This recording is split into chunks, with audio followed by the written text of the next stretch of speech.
Hello my dear student, welcome back to Aryan classes. Aryan ક્લાસીસમાં તમારું હાર્દિક સ્વાગત કરું છું. મારા વાલા અને મારા પ્યારા વિદ્યાર્થીઓ, આજના વિડીયોની અંદર આપણે જે તત્વજ્ઞાનનું ચેપ્ટર 2 ભણી રહ્યા છીએ, દલીલ અને તેનું પ્રામાણ્ય, તો એની અંદર આપણો જે સ્વાધ્યાય 2 છે અને સ્વાધ્યાય 2ની અંદર આપણો જે પ્રશ્ન નંબર 2 છે અને પ્રશ્ન નંબર 2ની જે દલીલ નંબર 5 છે. કઈ દલીલ છે? દલીલ નંબર 5. તો આ 5મા નંબરની દલીલ આજે હું તમને ભણાવવાની છું. અને વિદ્યાર્થીઓ, આ જે દલીલ છે એ વિભાગ ઈમાં 5 માર્કમાં પૂછાય છે. તો રાહ કોની જુઓ છો? 5 માર્ક આપણા હાથમાંથી જવા ના જોઈએ. આપણે ચેપ્ટર 1ની અંદર આપણે જે 5 કારકો છે એ ભણી ગયા. 5માંથી 2 કારકો પૂછાય છે, એક કારકના 5 માર્ક એટલે 2 પૂછાય એટલે 10 માર્ક. અને વિભાગ ઈમાં 5 ગુણમાં તમને આ દલીલ પૂછાય છે, તો એના 5 ગુણ. મતલબ મેં તમને 15 માર્કનો વિભાગ ઈની તો તૈયારી કરાવી દીધી છે. શું? વિભાગ ઈની મેં તમને 15 માર્કની તૈયારી કરાવી દીધી છે. એમને હું તમને રાડો નથી પાડતી કે મારી જોડે ભણેલા વિદ્યાર્થીઓને તત્વજ્ઞાનમાં 100માંથી 100 માર્ક આવે છે. હા, વિશ્વાસ સાથે કહું છું કે મારી જોડે ભણેલા વિદ્યાર્થીઓને 100માંથી 100 માર્ક આવે છે. તો તમારા બી આવશે. તમે બસ ખાલી પોતાની જાત ઉપર વિશ્વાસ કરો. મને ખબર છે કે આપણને આજ દિવસ સુધી આપણા કદી માર્ક આવ્યા નથી 100માંથી 100 કોઈ વિષયમાં, તો આપણને ક્યાંથી વિશ્વાસ આવે? પણ મારી જોડે ભણો છો તો બસ એક આત્મવિશ્વાસ રાખો કે નહીં, આ વખતે તો આ પાર કે પેલે પાર, પણ તત્વજ્ઞાનમાં 100માંથી 100 માર્ક તો લાવીને જ રહીશ. અને ચિંતા શું કરવા કરો છો? તમે મારી જોડે કોર્સમાં જોડાયેલા છો તો તમને ખ્યાલ જ હશે કે આપણે કેવી ધમાકેદાર તૈયારી હું તમને તત્વજ્ઞાનમાં કરાવું છું. અને એવું નથી કે એકલો તત્વજ્ઞાન, દરેક વિષયમાં મારો ટાર્ગેટ છે કે તમે વિદ્યાર્થીઓ 100માંથી 99, 100માંથી 95, 90 માર્ક સુધી તો આરામથી પહોંચી જશો. તો વિશ્વાસ છે મારી ઉપર, બસ તો આ વિશ્વાસને કાયમ રાખજો અને મારી સાથે તૈયારી કરતા રહેજો. આપણી આ જે રામબાણ બેચ છે, આ બેચની અંદર તમે જોઈન થયેલા છો તો તમારી ચિંતા કરવાની કોઈ જરૂર જ નથી. ચાલો શરૂઆત કરું છું.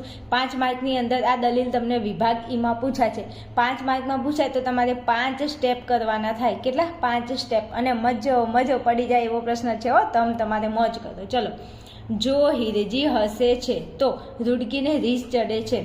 તો હિરજી હશે તો રૂડકીને રીસ જ ચડે ને યાર. તમે એને હેરાન કરો તો એને રીસ ના ચડે?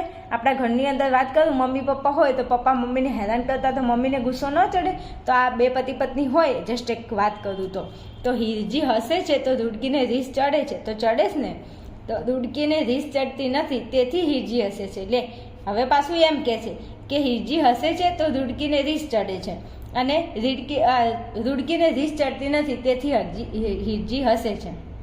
મતલબ કે પેલીને રીસ નથી ચડતી ને એટલે તો બિચારો હસે છે. ને તમને ખબર છે ને ઘરમાં કેટલું કાઠું છે, હે? કોઈને કંઈ કહેવાય ના, એમાં સ્ત્રીઓને તો કશું જ ના કહેવાય, ના કે પથ્થારી ફેરવી નાખે. અને સાચી વાત છે. હાલો, તો હવે આપણે આ વિભાગ ઈમાં 5માંથી 5 ગુણ લાવવા માટે પહેલું સ્ટેપ તમારે કયું કરવાનું છે? 5 સ્ટેપની અંદર આપણે આ પ્રશ્નને સોલ્વ કરવાનો છે. પહેલું સ્ટેપ કરવાનું છે સંકેતાવલી. શું કરશો? સંકેતાવલી. આ સ્ટેપ નંબર 1.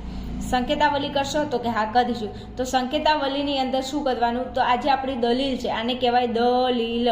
નથી કહેતા તારે છે ને આર્ગ્યુમેન્ટ નહીં કરવાની, એકચ્યુઅલી મારી સામે વધારે ન બોલવાનું. તો આ જે છે એને કહેવાય દલીલ.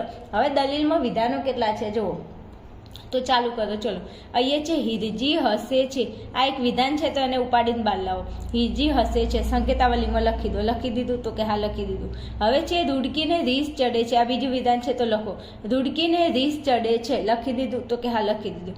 હવે બેટા, મારા વાલા અને મારા પ્યારા વિદ્યાર્થીઓ, તમને વાત કરું કે એ થી લઈ અને ઝેડ સુધીના જે કેપિટલ જે અક્ષરો છે એમાં એ થી ઝેડ સુધીના કેપિટલ અક્ષરોમાં તમને કયો અક્ષર ગમે છે? કોઈ એમ કે મારી મનગમતી વ્યક્તિનું નામ એથી ચાલુ થાય છે એટલે મને એ જ ગમે છે, તો સોની મોની તું એનો ઉપયોગ કર. મેં તને ક્યાં ના પાડી? કોક એમ કે બેન મને પી ગમે છે, તો વાંધો નહીં તું પીનો ઉપયોગ કર. કોક એમ કે મને સી ગમે છે, તો વાંધો નહીં તું સીનો. તને જે ગમે ને, તારા મનને જે ગમતું હોય ને.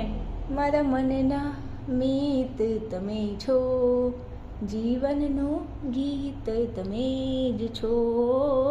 એવી રીતે તમારે મને કહેવાનું કે શું કહેવાનું કે મને એથી ઝેડ સુધીમાં મને પી ગમે છે તો તું પી લખ. હું તને ના પાડતી નથી કે તત્વજ્ઞાન પણ તને ના પાડતું નથી. તું તાર લખ. શું? તું તાર લખ તો લખી દે.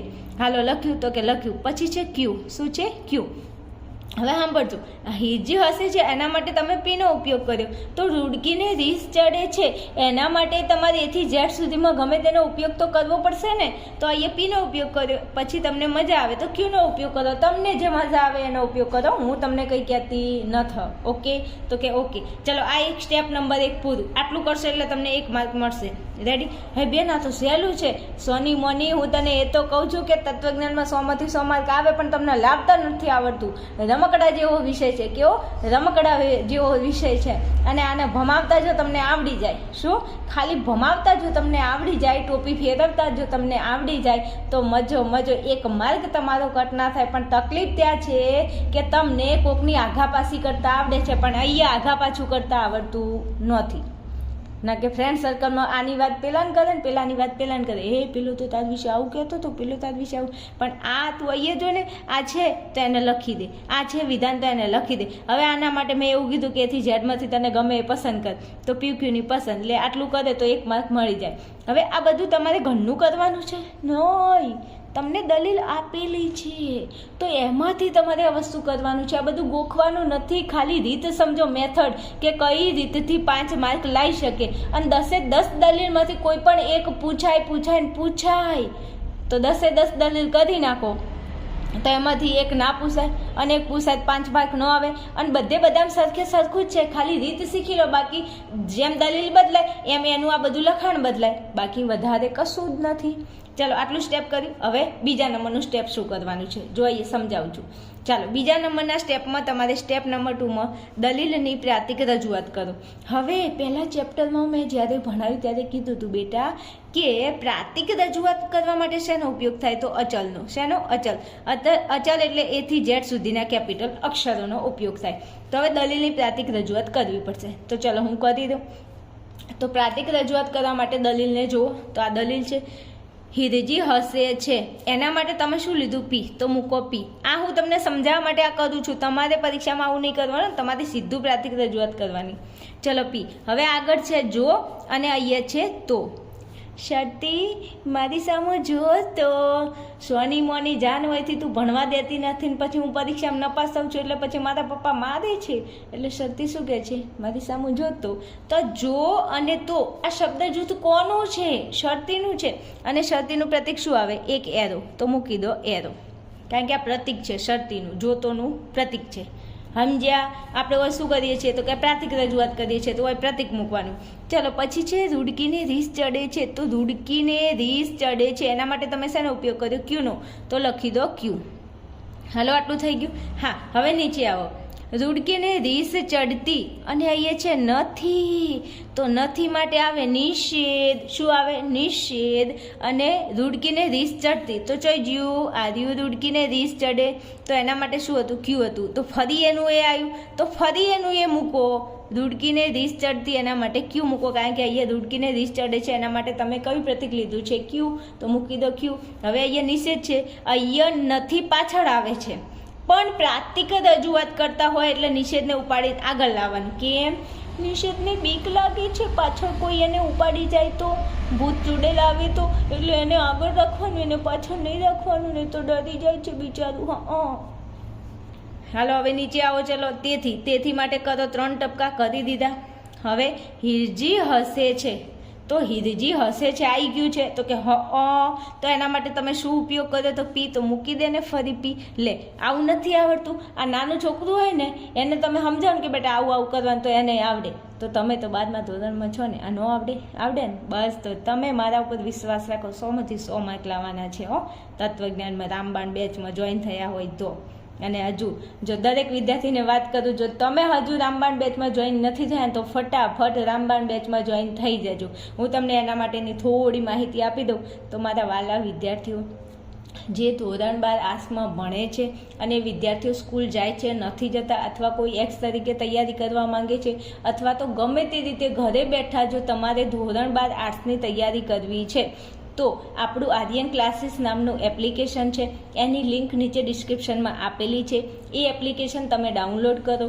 એ એપ્લિકેશનની અંદર આપણે એક બેચની શરૂઆત કરી છે, જે બેચનું નામ છે રામબાણ બેચ 2026, અને આ બેચની અંદર ટોટલ 4 વિષય તમને મળે છે.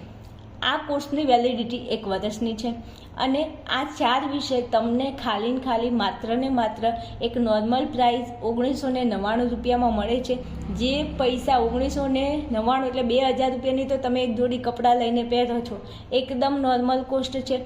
બીજું પ્લસ કે તમે મારી જોડે ભણો છો, વિશ્વાસપાત્ર, તમે વિશ્વાસ મારી પર 100% કરી શકો છો. તમને તમારો વધારે વિશ્વાસ વધે એના માટે તમે આપણી ચેનલની વિઝિટ કરો, ચેનલની અંદર શોર્ટ વિડીયો જુઓ. શોર્ટ વિડીયોની અંદર જે વિદ્યાર્થીઓ મારી સાથે જોઈન થઈને ભણેલા છે એ દરેક વિદ્યાર્થીઓના પરિણામના શોર્ટ વિડીયો, એમના બેનર, પોસ્ટર અપલોડ કરેલા છે. એકવાર વિશ્વાસ ના આવતો તો જઈને જોઈ લો. તત્વજ્ઞાનની અંદર ઘણા વિદ્યાર્થીઓ એવા હતા જેમને 3, 7 ટ્રાય આપ્યા, પાસ નહોતા થતા. ખાલી મારી જોડે ભણવાથી, એકવાર મારી જોડે ભણવાથી એ લોકો પાસ થયા, અને પાસ થવાની વાત છોડી દો, 88 માર્ક લાયા છે 100માંથી. તો હવે તમે વિચાર કરી શકો છો કે તમારી પોઝિશન એવી તો નથી ને કે તમે 7 ટ્રાયવાળા છો. ના, તમે પહેલી વાર ભણો છો તો તમે 100માંથી 100 માર્ક ન લાવી શકો, તો કે લાવી શકે તો બસ બેચમાં જોઈન થઈ જાઓ ફટાફટ.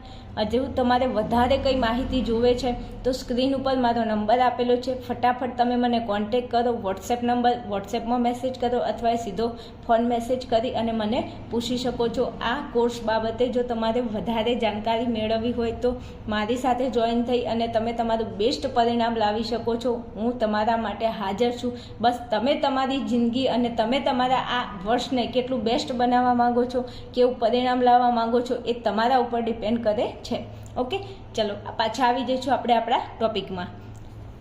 ચલો હવે આપણે અહીંયા સરસ મજાના પ્રતીકો મૂકી દીધા છે, તો હવે આ જે પ્રતીક મૂક્યા છે એને બહાર કાઢો. ચલો અહીંયા પહેલાં પી છે તો હું લખી દઈશ પી. લખી દીધો તો કે હા. પછી અહીંયા છે શરતી તો હું લખી દઈશ શરતી. ચાલો લખી દીધો.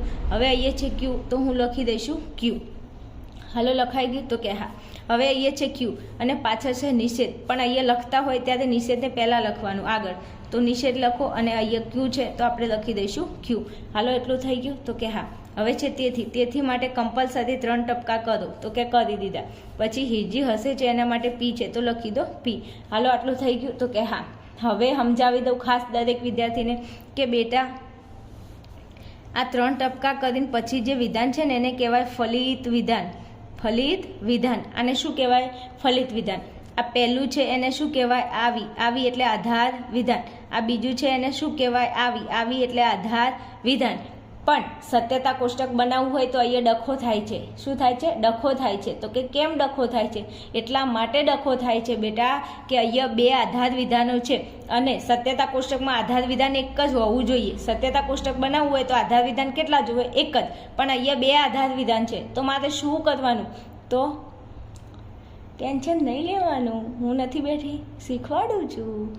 ધીરે ધીરે બોલ કોઈ સુનના લે કોઈ સુનના લે.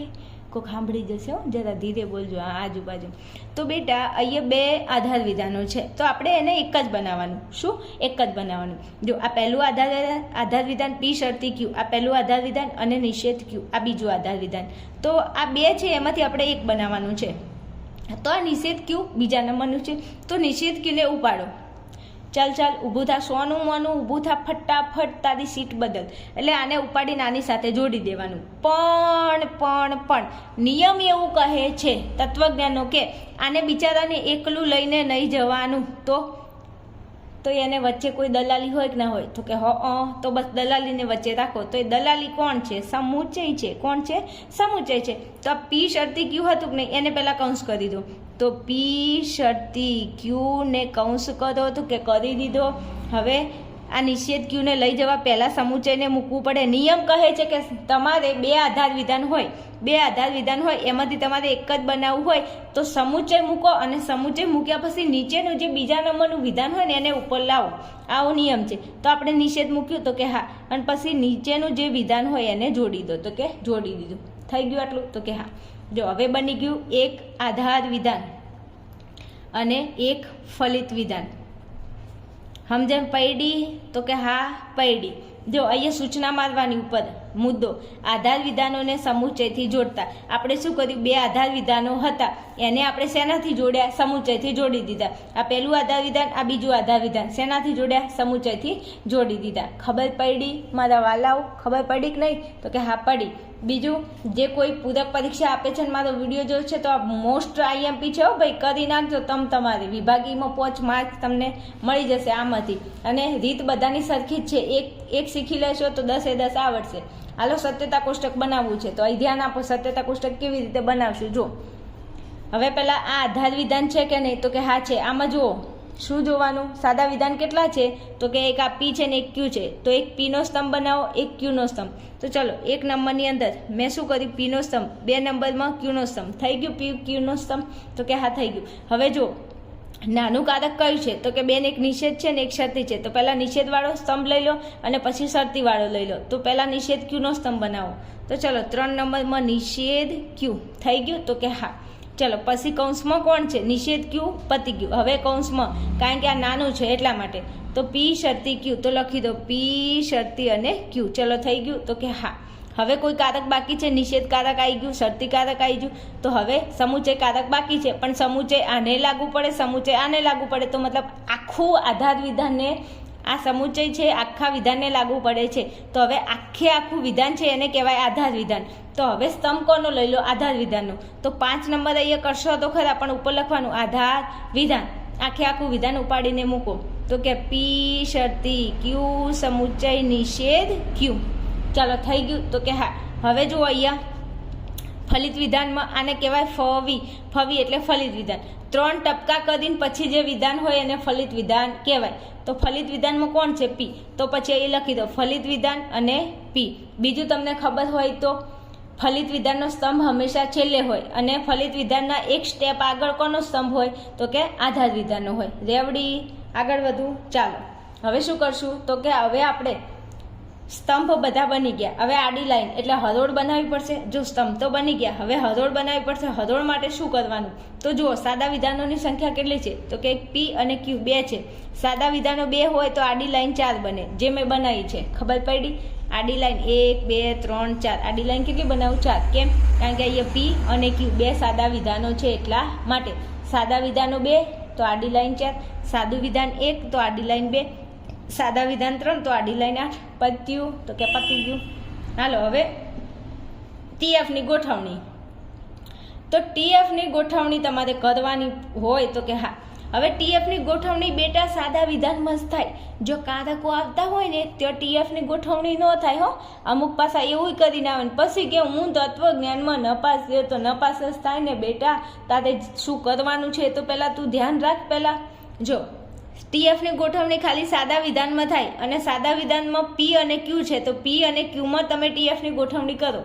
અહીંયા તો નિષેધનો નિયમ લાગશે ભાઈ, અહીંયા શરતીનો નિયમ લાગશે. એમને અહીંયા ટીએફ નહીં આવે. સમજણ પડી? ચલો હવે પીની અંદર મારે ટીએફની ગોઠવણી કરવી છે. તો પીની આગળ જુઓ તો કે જોયું આડી લાઈન કેટલી છે? 4 છે. 4 તો કે હા. 4 ના અડધા કરો 2 થાય તો કે હા. તો પીની અંદર 2 ટી મૂકો અને 2 એફ મૂકો. હાલો મૂક્યા તો કે હા મૂકી દીધા. હવે પીની ગોઠવણી થઈ છે. પીની અંદર ટીએફની ગોઠવણી. હવે ક્યુની અંદર ટીએફની ગોઠવણી કરવી છે તો કે હા. તો ક્યુની આગળ કોણ છે? પી છે. પીમાં ટી કેટલા? પીમાં આ પી છે એમાં ટી કેટલા છે તો કે પી સ્તંભની અંદર ટી 2 છે. 1 ટી 2 ટી 2 ટી છે. તો 2 ના અડધા કરો તો 1 થાય તો કે હા. તો 1 મૂકી દો ટી, 1 એફ, 1 ટી, 1 એફ. મારા રામબાણના જે વિદ્યાર્થીઓ છે ને એમને ત્યાં કહેવું ના પડે, છટ પેન હેડતી હશે અને વધીને 5 મિનિટ ના થાય સત્યતા કોષ્ટક બનાવતા. એટલો મહાવરો કર્યો છે. હાસી વાત ને? હા તો મોજ કરો તમારે. ચલો નિષેધ ક્યુ. શું છે? નિષેધ ક્યુ. હવે આ સ્તંભ ભરવો છે. પણ કોના આધારે? તો કે ક્યુના આધારે. ક્યુ ક્યાં છે? તો કે 2 નંબરમાં. તો આને જોઈ અને આ સ્તંભ હું ભરીશ. નિયમ કોનો લાગશે? નિષેધનો. નિષેધનો સત્યતા મૂલ્યનો નિયમ થાય ટી હોય તો એફ અને એફ હોય તો ટી. આ નિયમ છે કોનો? નિષેધનો. હવે પહેલાં સત્યતા કોષ્ટક ભરતા ના આવડતું હોય ને તો સોની મોની પહેલાં છે ને તો કારકોના નિયમો છે ને સત્યતા મૂલ્યના એ તૈયાર કરી લે. બાકી જિંદગીમાં કદી તત્વજ્ઞાન નહીં આવડે અને સત્યતા કોષ્ટકે નહીં આવડે. ખબર પડી? પહેલાં નિયમો તૈયાર કરો. હાલો હવે અહીં શું કરશું? ક્યુને જોઈશું અને નિષેધનો નિયમ. નિષેધનો નિયમ એમ કહે છે ટી હોય એની સામે એફ મૂકો. તો જો અહીંયા ક્યુમાં ટી છે તો સામે એફ મૂકો. અહીં એફ છે તો સામે ટી મૂકો. અહીં ટી છે તો સામે એફ મૂકો. અહીં એફ છે તો સામે ટી મૂકો. આવું હું નથી કહેતી હો, આ નિયમ કહે છે. જો ટી હોય તો સામે એફ, તો અહીં ટી હતો તો આપણે એફ મૂક્યો. અહીં એફ, પછી અહીં એફ હોય તો સામે ટી, એફ હોય તો સામે ટી. થઈ ગયું? ચાલો હવે આ ક્યુ કયા નંબરમાં છે? તો ક્યુ આ રહ્યું 2 નંબરમાં છે. લખો 2 નંબર. નિયમ નિષેધનો તો લખી દો નિષેધ. પત્યું તો કે પત્યું. હાલો અહીં આવો ફટાફટ. ચલો પી અને ક્યુ ક્યાં છે? તો આ રહ્યું પી અને ક્યુ. આ બેના આધારે આ સ્તંભ ભરીશું. નિયમ કોનો લાગશે? શરતીનો. શરતીનો નિયમ શું છે સત્યતા મૂલ્યનો? તો કે ટી એફ હોય એની સામે જ તમે એફ મૂકો, બાકી બધે ટી મૂકો. ચલો પહેલાં ટી એફ શોધો. ટી એફ જોઈ અને સામે એફ મૂકી દો. તો હું જોઈશું હવે પી અને ક્યુમાં. તો પી અને ક્યુમાં ટી એફ જુઓ. અહીં છે ટી ટી એફ નથી. અહીં છે ટી એફ. હા મળી ગયું ટી એફ. તો ટી એફ હોય એની સામે એફ એટલે મૂકી દીધો. ચલો પછી છે એફ ટી એફ નથી. પછી છે એફ ટી એફ નથી. હવે કોઈ જગ્યાએ ટી એફ નથી તો જો ટી એફ ના હોય ત્યાં શું મૂકું? ટી. તો મૂકી દો બધે ટી એટલે મૂકી દીધું. હવે પી કયા નંબરે છે? તો કે આ રહ્યું 1 નંબર. તો લખો 1 નંબર. ક્યુ 2 નંબર છે તો લખો 2 નંબર. કારક કયું છે? શરતી. તો લખી દો શરતી. એટલે પતી ગયું. આપણે સત્યતા કોષ્ટક મજા પડે એવું છે, કંઈ છે નહીં. હાલો પછી આ સ્તંભ ભરવો છે. કોના આધારે? તો કે પી શરતી ક્યુના આધારે. તો આ રહ્યું પી શરતી ક્યુ અને નિષેધ ક્યુ. આ રહ્યું નિષેધ ક્યુ. આ બંનેને જોઈ અને આપણે આ સ્તંભ ભરીશું. નિયમ કોનો લાગશે? સમુચયનો. સમુચયનો સત્યતા મૂલ્યનો નિયમ શું છે? તો એનો નિયમ છે ટીટી હોય એની સામે ટી લખો અને ટીટી ના હોય ત્યાં બધે એફ લખો. મારે શું જોવાનું? ટીટી. જુઓ ચલો પી શરતી ક્યુ અને નિષેધ ક્યુમાં ટીટી જુઓ. તો અહીંયા એફ ટી છે, ટીટી નથી. અહીં ટી એફ છે, ટીટી નથી. અહીં એફ ટી છે, ટીટી નથી. અહીં ટીટી. હા મળી ગયું, ટીટી મળી ગયું. તો ટીટીની સામે ટી લખો. હવે ઉપર કોઈ જગ્યાએ ટીટી છે નહીં તો બધે લખી દો એફ અને એફ એટલે પત્યું. ઓકે. હવે પી શરતી ક્યુ કયા નંબરે? 4 નંબર. તો લખી દે 4. નિષેધ ક્યુ 3 નંબર. તો લખી દે 3. હવે કારક સમુચય. તો લખી દે સમુચય. એટલે પતી ગયું. તો કે હા પતી ગયું. હવે અહીંયા આવો. આ સ્તંભ ભરવો પડશે. તો કે હા. પણ બેટા અહીં તો પી એકલો છે, કોઈ કારક છે જ નહીં. તો શું કરવાનું? તો કંઈ નહીં, આગળ જુઓ. આ રહ્યો પી, એને ઉપાડીને અહીંયા કોપી પેસ્ટ કરો. તો જો અહીંયા ટી છે તો મૂકો ટી, અહીં ટી છે તો મૂકો ટી, અહીં એફ છે તો મૂકો એફ, અહીં એફ છે તો મૂકો એફ. પત્યું? ઓકે. તો આ પી કયા નંબરે છે? 1 નંબર. તો લખો 1 પ્રમાણે. પત્યું? ઓકે. હવે શું કરવાનું? તો કે દલીલના પ્રામાણ્યનો નિર્ણય. શું કરવાનું? દલીલના પ્રામાણ્યનો નિર્ણય કરવાનો. તો નિર્ણય શું કરવાનો? નિર્ણય કરવા શું કરવાનું? આપણે એવું કહેવાનું છે કે આ દલીલ પ્રમાણભૂત છે કે અપ્રમાણભૂત છે. તો આપણે પહેલાં શું જોવાનું દલીલને? તો પહેલાં આપણે દલીલને અપ્રમાણભૂત જોવાનું. શું? અપ્રમાણભૂત. કે દલીલ અપ્રમાણભૂત બને છે કે નથી બનતી? અપ્રમાણભૂત જુઓ. અને અપ્રમાણભૂત જોવા માટે શું ચેક કરવાનું? તો કે ટી અને એફ જોવાનું. આધાર વિધાનમાં ટી હોય અને ફલિત વિધાનમાં એફ હોય. તો જોજો તમે અહીંયા ફટાફટ. આ આધાર વિધાનની આખી લાઈન જુઓ અને ફલિત વિધાનની આખી લાઈન જુઓ. આધાર વિધાનમાં ટી હોય અને એ જ લાઈનમાં એફ હોય એવી કોઈ લાઈન તમને દેખાય છે? જોજો. આધાર વિધાનમાં ટી હોય અને ફલિત વિધાનમાં એફ હોય આવી કોઈ લાઈન તમને દેખાય છે? તો જો અહીંયા એફ છે, ટી છે, ટી એફ નથી. અહીં એફ છે, અહીં ટી છે, ટી એફ નથી. અહીં એફ છે, અહીં એફ છે, ટી એફ નથી. અહીં ટી છે, અહીં એફ છે. હા મળી ગયું. અહીં ટી છે અને અહીં એફ છે. મળી ગયું. આધાર વિધાન સત્ય, ફલિત વિધાન અસત્ય. એ દલીલને કહેવાય અપ્રમાણભૂત. ખબર પડી? અપ્રમાણભૂત દલીલની વ્યાખ્યા છે તો કે શું છે? આધાર વિધાન સત્ય, ફલિત વિધાન અસત્ય. તો એ દલીલને શું કહેશો? અપ્રમાણભૂત. તો આ દલીલ કેવી છે? અપ્રમાણભૂત છે. કેવી છે? અપ્રમાણભૂત છે. તો લખો, હવે લખો. બીજું, હવે જો આ દલીલના પ્રામાણ્યનો નિર્ણય આપણે કરીશું તો કે હા, પણ ખાસ સમજાવું કે તમારે આ જે સત્યતા કોષ્ટકના આ જે નિર્ણય લખો ને ગોખવાનું નહીં. તો શું કરવાનું? સત્યતા કોષ્ટક જોવાનું, સત્યતા કોષ્ટકમાં લખવાનું કે આ ઉપરનું સત્યતા કોષ્ટક છે, એમાં કુલ કેટલા સ્તંભ છે? તો 1 2 3 4 5 ને 6 સ્તંભ છે. કુલ સ્તંભ કેટલા? 6. તો લખી દો ને બેન. આને જોવાનું, લખવાનું. કુલ સ્તંભ કેટલા? 6. એમાંથી આધાર વિધાન કયા નંબરમાં? તો કે 5મા સ્તંભમાં આધાર વિધાન, 6ઠા સ્તંભમાં ફલિત વિધાન. થઈ ગયું? તો કે હા, 3 લીટી આવડી ગઈ. કુલ સ્તંભ કેટલા? 6. 5મા નંબરમાં આધાર વિધાન, 6ઠા નંબરમાં ફલિત વિધાન. બીજું, આડી લાઈનો કેટલી છે? તો કે 4 છે. કુલ હરોળ કેટલી? કુલ હરોળ એટલે આડી લાઈન. તો આડી લાઈન 1 2 3 4 છે. તો કે હા, હવે એમાં જો કયા નંબરની લાઈનમાં ટી અને એફ છે? તો કે ચોથા નંબરની લાઈનમાં શું છે? ટી અને એફ છે. એટલે હવે આપણે આ દલીલને શું કહીશું? અપ્રમાણભૂત. તો જો એવું જ લખેલું છે ને, મેં અહીંયા ચેક કરો. ઉપરના સત્યતા કોષ્ટકમાં કુલ કેટલી? 6 સ્તંભની રચના થઈ છે. ચાલો, ઉપરના સત્યતા કોષ્ટકમાં કેટલા સ્તંભ છે? તો કે કુલ 6 સ્તંભની રચના થઈ છે. જેમાં સ્તંભ નંબર 5માં શું છે? આધાર વિધાન. આ બધું મેં તમને સમજાવી દીધું છે, ખાલી થિયરી ભણાવજો. જેમાં સ્તંભ નંબર 5માં આધાર વિધાન અને સ્તંભ નંબર 6માં ફલિત વિધાનની રજૂઆત છે. સત્યતા કોષ્ટકની કુલ કેટલી હરોળ છે? 4. જો અહીંયા આ સત્યતા કોષ્ટક છે, એની હરોળ એટલે આડી લાઈન 1 2 3 અને 4 છે. તો કે હા, તો આપણે લખવાનું કે સત્યતા કોષ્ટકની કુલ કેટલી? તો કે 4. હરોળમાંથી ફક્ત હરોળ નંબર કયા નંબરની? ચોથા નંબરની. આ રહી જુઓ, ચોથા નંબરની હરોળમાં શું છે? આધાર વિધાન સત્ય. એટલે આ ચોથા નંબરની હરોળ છે, એમાં આધાર વિધાન. આ રહ્યું આપણું આધાર વિધાન. જો આ આધાર વિધાન છે, ચોથા નંબરની લાઈનમાં આધાર વિધાન સત્ય છે અને ફલિત વિધાન કેવું છે? અસત્ય છે. તો લખો, જોવાનું, જોઈને લખવાનું, ઘરનું આપણે લખવાનું નથી. તો આધાર વિધાન સત્ય છે અને એ જ હરોળમાં ફલિત વિધાન કેવું બને છે? અસત્ય. અસત્ય એટલે એફ. આધાર વિધાન સત્ય, ફલિત વિધાન અસત્ય. તો આ દલીલને શું કહેવાય? કે દલીલ અપ્રમાણભૂત બને છે. અપ્રમાણભૂત કેમ કીધું? કારણ કે આધાર વિધાન સત્ય છે, ફલિત વિધાન અસત્ય છે, તેથી આપણે આ દલીલને શું કીધું? અપ્રમાણભૂત કીધું. એટલે પહેલાં સત્યતા કોષ્ટક બનાવવાનું, પછી જોવાનું કે અહીંયા આધાર વિધાન અને ફલિત વિધાન ચેક કરો. આડી લાઈનો જોવાની, અહીંયા ટી હોય, અહીંયા એફ હોય, તો આ દલીલ કેવી બની જાય?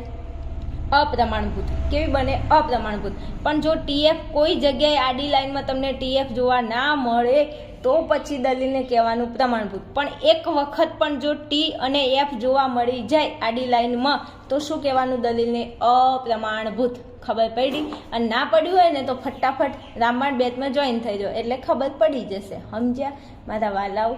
ચલો, વિડીયોને અહીંયા રાખું છું. મળીશું નેક્સ્ટ વિડીયોમાં. ત્યાં સુધી જોતા રહેશો આર્યન ક્લાસીસ.